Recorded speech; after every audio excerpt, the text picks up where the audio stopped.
Saat mendengar frasa multimedia, apa yang pertama kali kalian pikirkan? Bagiku, hal pertama yang terpikirkan adalah media suara, gambar, video, dan juga berbagai perangkat yang terlibat di dalamnya.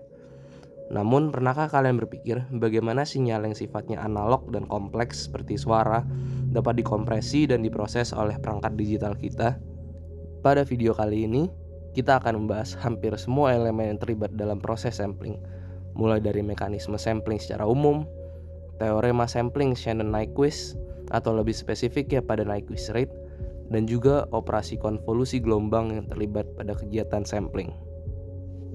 Tidak hanya itu, kita juga akan menyinggung mengapa sinyal digital berbentuk seperti kereta impuls melalui Dirac delta function, apa itu bitrate yang sering disebut ketika orang-orang sedang bahas kualitas video atau audio, dan juga salah satu algoritma terpenting yang pernah ditemukan, yaitu Fourier transform, yang keberadaannya merupakan akibat dari salah satu penemuan paling penting yang umat manusia pernah ciptakan.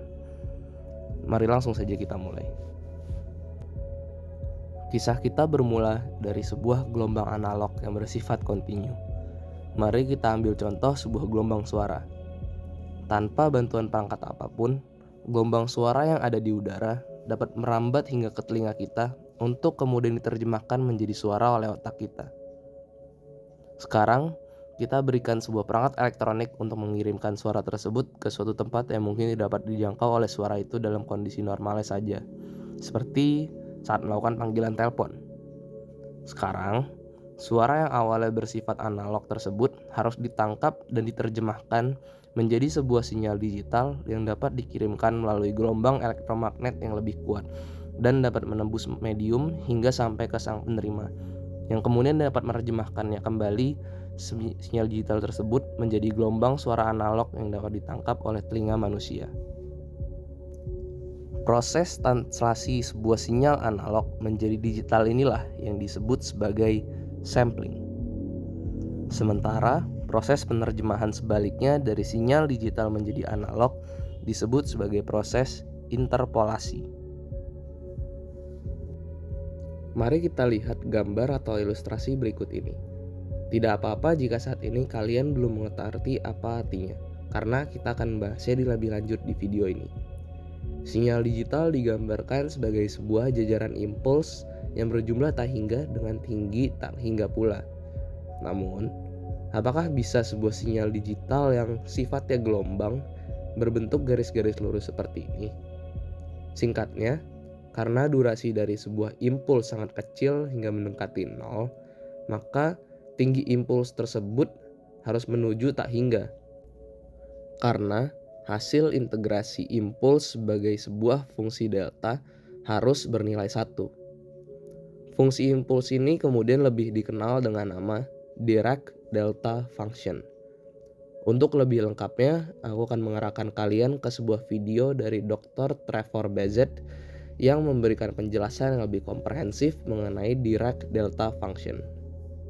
Kemudian, apabila interval untuk sampling terbatas secara horizontal, apakah hal tersebut berlaku juga secara vertikal?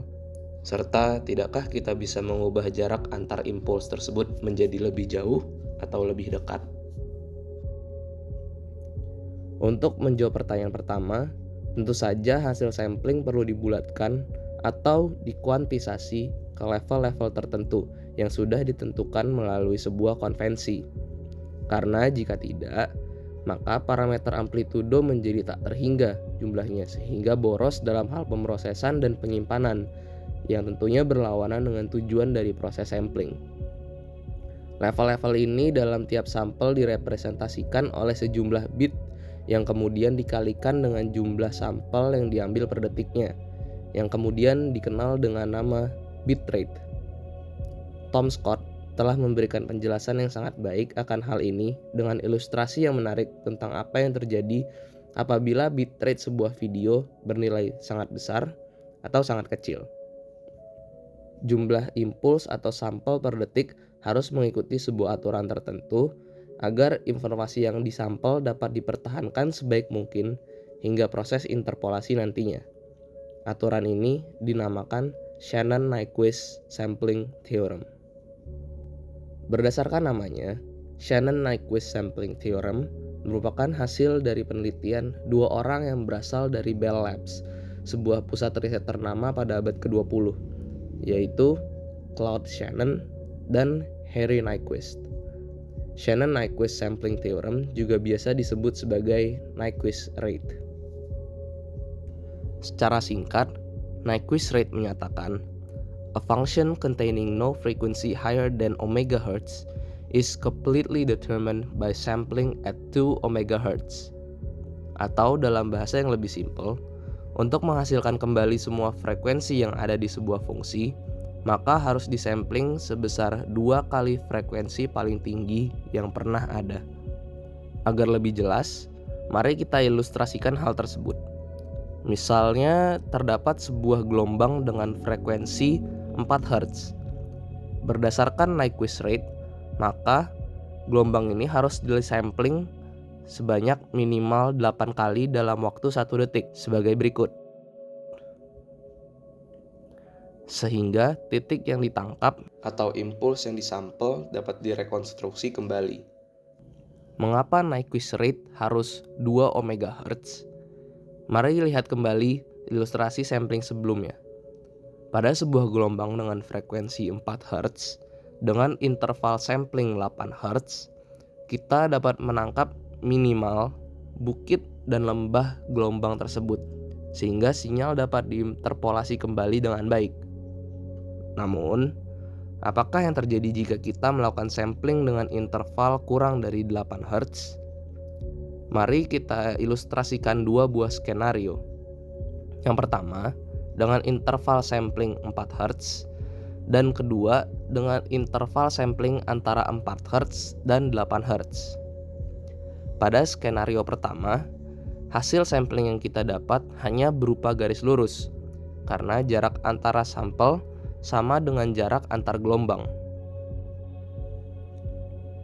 Sementara pada situasi kedua, hasil sampling ditranslasikan sebagai gelombang dengan frekuensi yang lebih rendah atau tidak konsisten dengan sinyal awalnya.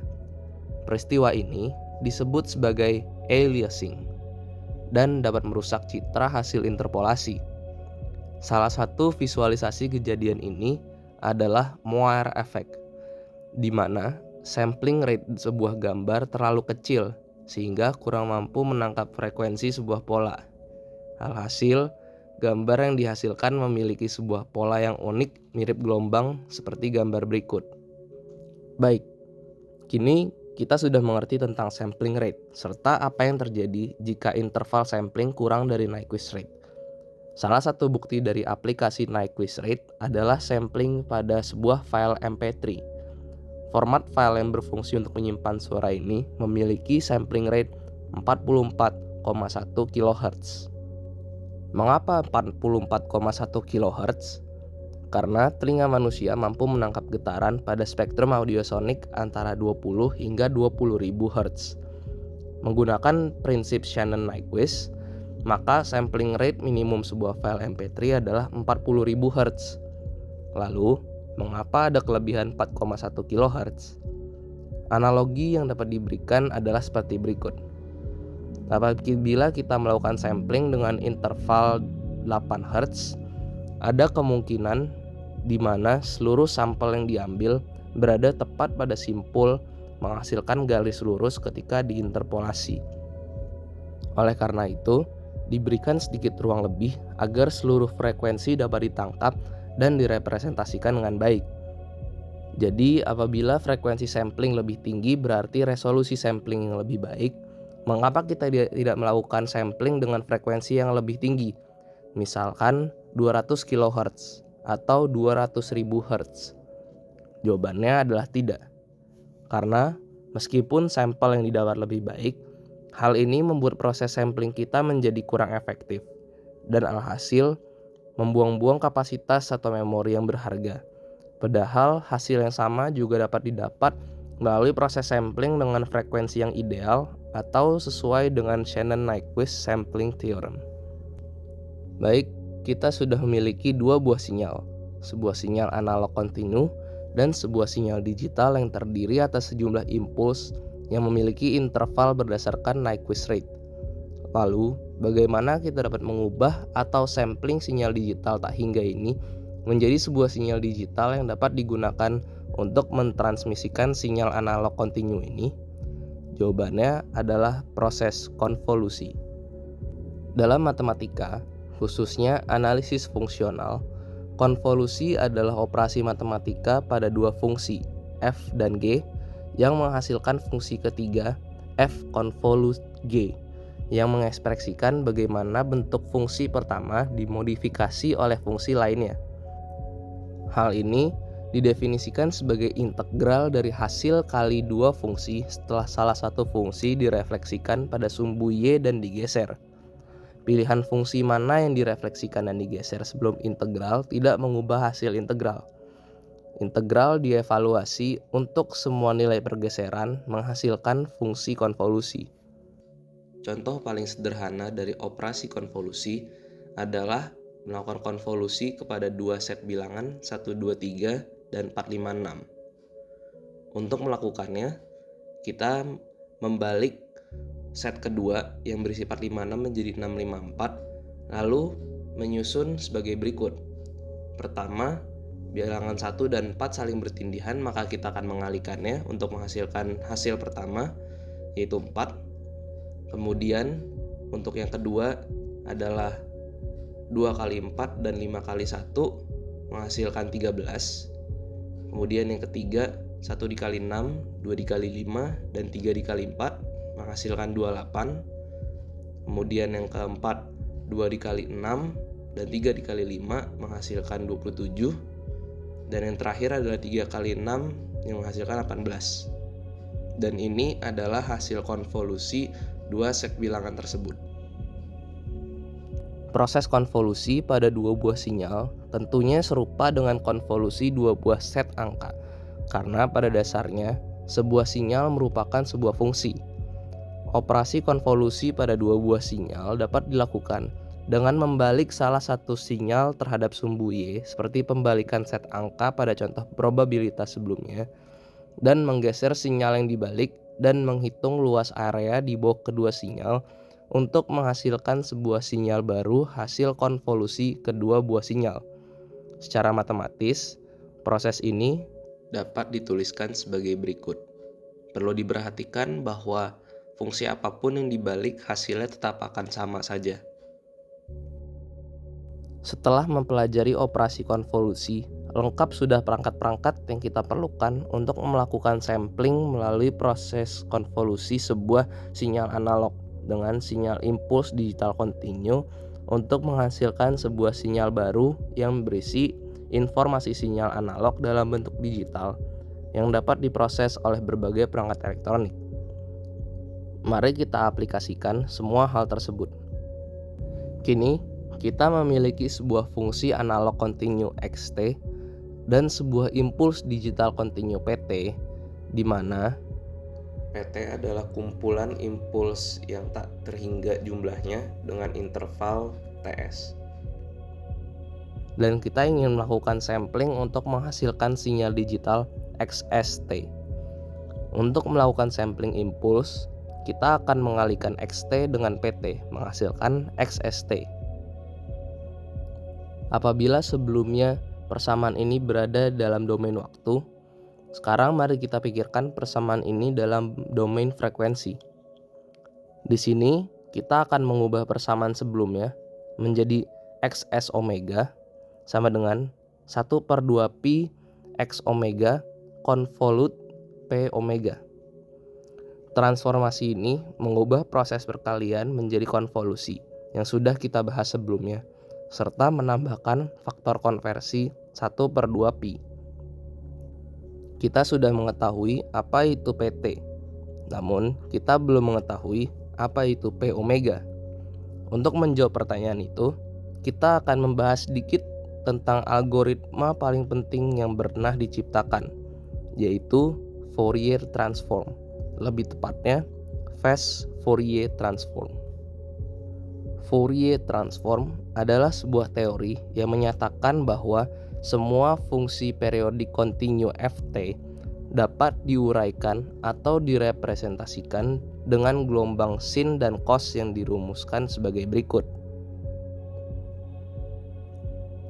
Singkatnya, teori ini menyatakan bahwa sebuah sinyal acak merupakan campuran dari berbagai gelombang sin dan cos yang dapat didekomposisi. Kita tidak akan menceritakan secara detail bagaimana persamaan ini bisa saja mengubah sejarah dunia, karena Veritasium sudah merilis sebuah video komprehensif dan menarik mengenai sejarah dan perkembangan teori ini apabila kalian ingin mempelajari lebih lanjut. Berdasarkan Fourier transform, fungsi impuls terhadap waktu pt memiliki bentuk impuls juga pada fungsi terhadap frekuensi p omega, seperti digambarkan sebagai berikut. Maka kembali lagi ke perhitungan awal kita dapat memasukkan nilai p omega yang kita dapat. Hasil akhir yang kita dapat dari operasi konvolusi antara sebuah fungsi dengan fungsi impuls kontinu dapat direpresentasikan dengan menaruh nilai fungsi x omega di awal di setiap lokasi impuls, atau secara matematis dapat dituliskan sebagai berikut. Dan dengan diselesaikannya persamaan tersebut, kita akhirnya dapat mengetahui apa itu proses sampling, berapa banyak impuls yang diperlukan untuk melakukan sampling, bagaimana proses sampling dilakukan dengan menggunakan operasi konvolusi, dan memahami bagaimana sampling dapat dilakukan secara matematis maupun visual. Semoga hal ini dapat bermanfaat bagi kita semua. Terima kasih dan sampai jumpa.